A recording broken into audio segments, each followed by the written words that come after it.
If you look over Charlotte Mason's list of subjects and books, you will see a handful of subjects that might not have been included in your own school experience. Charlotte included a wide range of subjects because she believed that children should be introduced to a variety of ideas and encouraged to form relations with the ones that resonated with them as individuals. You know that not all of your children have the same interests.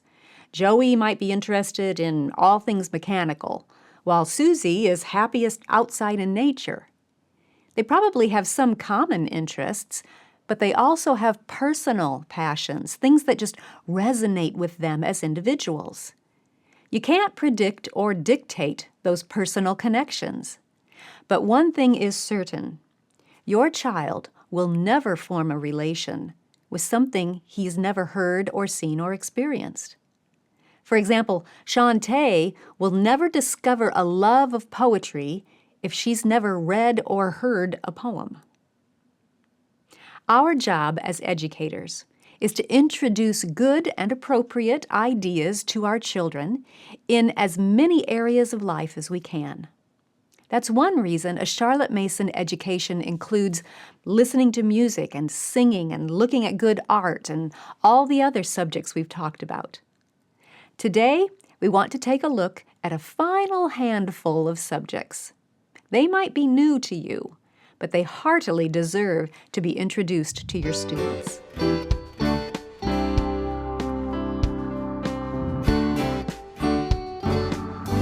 Welcome to the Simply Charlotte Mason podcast. I'm Sonia Schaefer.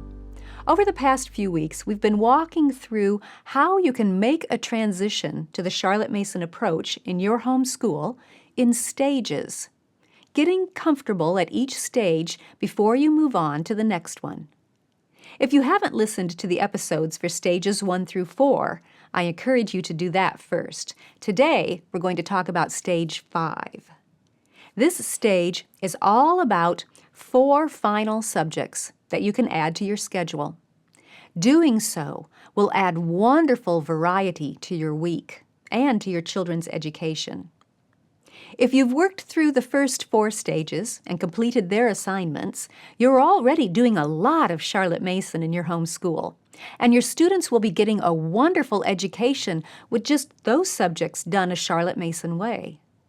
These final 4 subjects are like icing on the cake. They are subjects that Charlotte included in her curriculum, and they bring a lot of good ideas to the feast, so I encourage you to add them in as you are ready. The first subject you can add is Shakespeare. Now, some of you may start to hyperventilate at the very thought, but hang on. So much of our attitude toward Shakespeare is based on our past experiences with him. I'm going to guess that the way you were taught Shakespeare is not the way Charlotte Mason approached it. The way that Charlotte Mason approached Shakespeare is very doable and very accessible.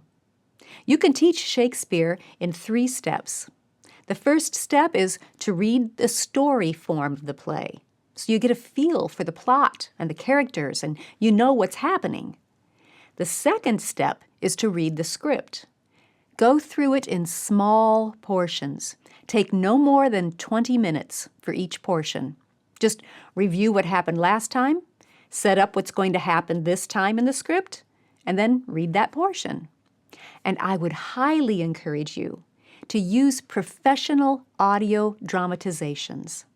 Those recordings help you hear the lines delivered correctly the first time.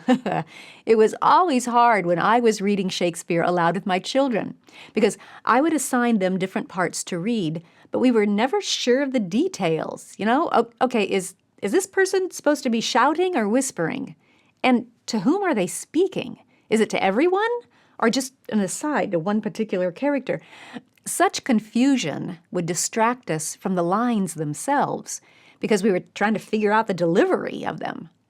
So listening to the professional dramatizations can really help, and the students can just follow along in the script. Then step 3 is to watch the play. You can go see a live version, But be sure to do your homework first. Make sure that it is true to Shakespeare's original script. And make sure that the director is not modernizing it in a way that would not be appropriate for your children. I recommend you call the company first. Make sure that play is going to be a good experience for your kids. A great alternative is to watch a video version, but again, preview it to make sure that it's going to be appropriate for your children. We have a resource called Shakespeare in 3 Steps that should be very helpful to you. It gives you the story version of the play, it breaks up the script into short portions, and it includes reviews of as many video versions as I could get my hands on. Charlotte started Shakespeare with her students around 4th grade. Now, I like to add in just one play a year. It usually takes only about 3 months, doing just that little 20-minute lesson once a week to get through the whole play. So add in Shakespeare as you feel ready and as you feel comfortable. If you follow those 3 simple steps, you're going to find it very easy to do.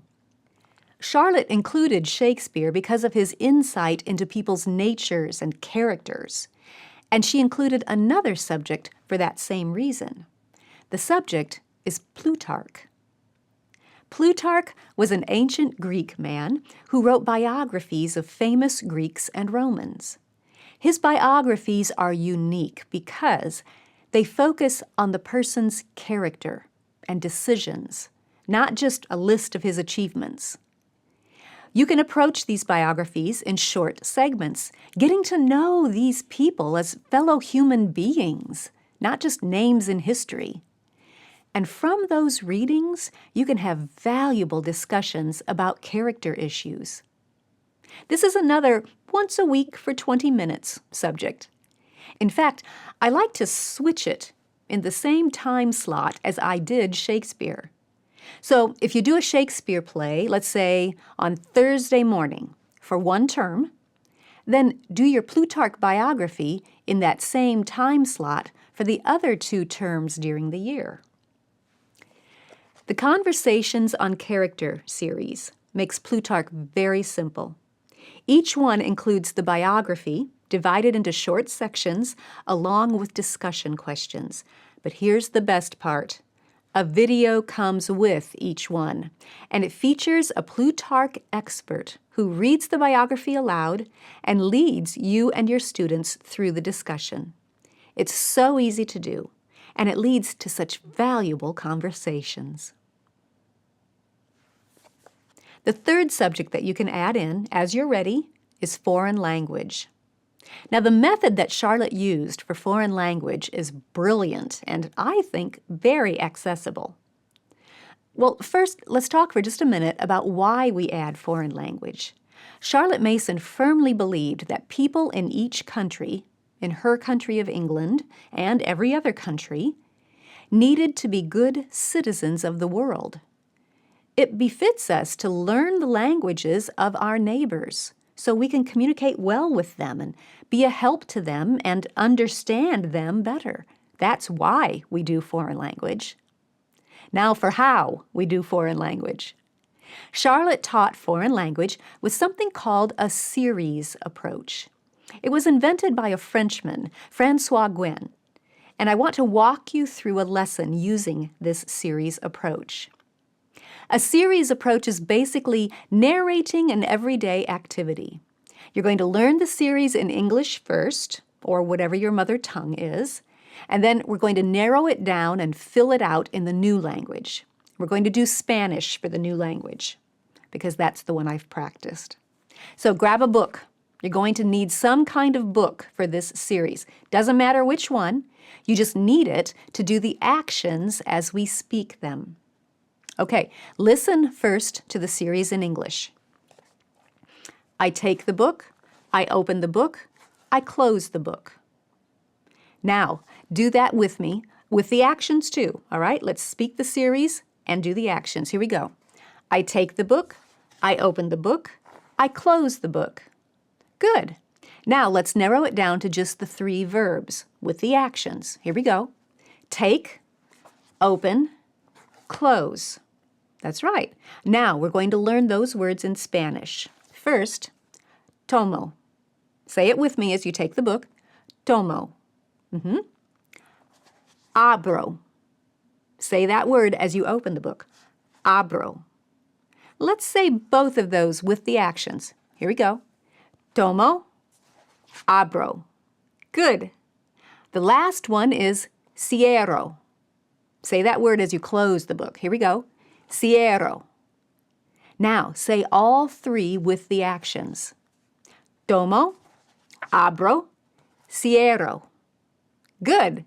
Finally, all that we need to learn is the book, and we've got the whole series down.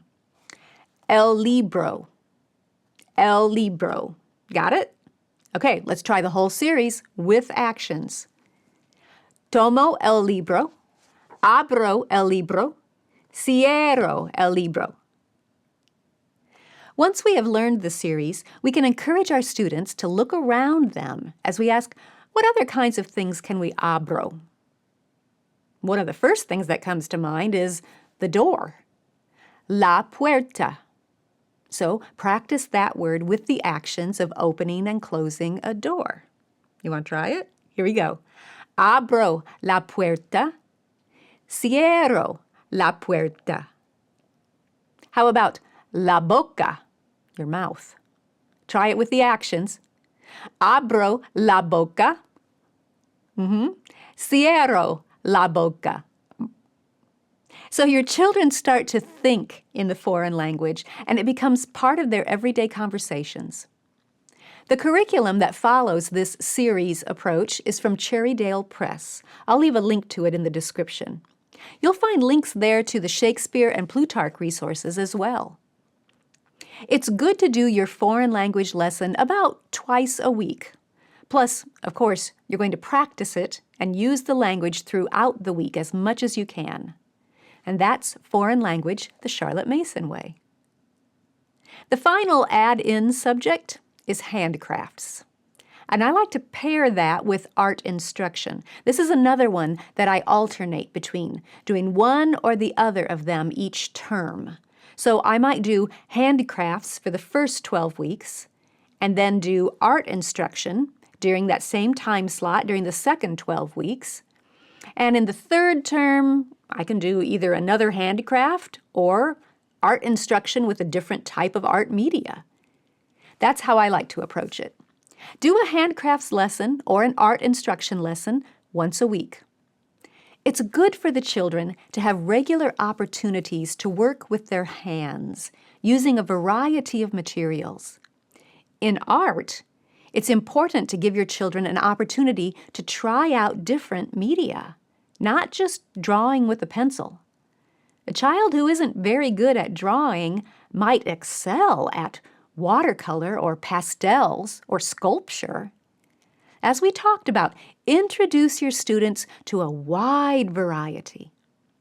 Now, I am not an art person myself, so I needed to find a good resource. And the one that I really like is called Creating a Masterpiece. They have a video library that is full of different media to try and different levels of projects from the beginner level all the way up through advanced. You can subscribe to that library, and then you'll have access to all of their videos, which you can use for all of your children. I'll leave a link for you. So your assignment for Stage 5, the last stage, is to add in Shakespeare or Plutarch, foreign language, and handicrafts or art instruction as you're ready for more. You know, we've talked a lot in this series about making the transition with the methods, what you do during school time. But I think it would be good to also take a little time and discuss making the transition in your thinking. Most of us were not brought up with a Charlotte Mason education. So it might be helpful to take a look at some mental transitions that will keep you on track and headed in the right direction. We'll talk about those next time. Thanks for joining me.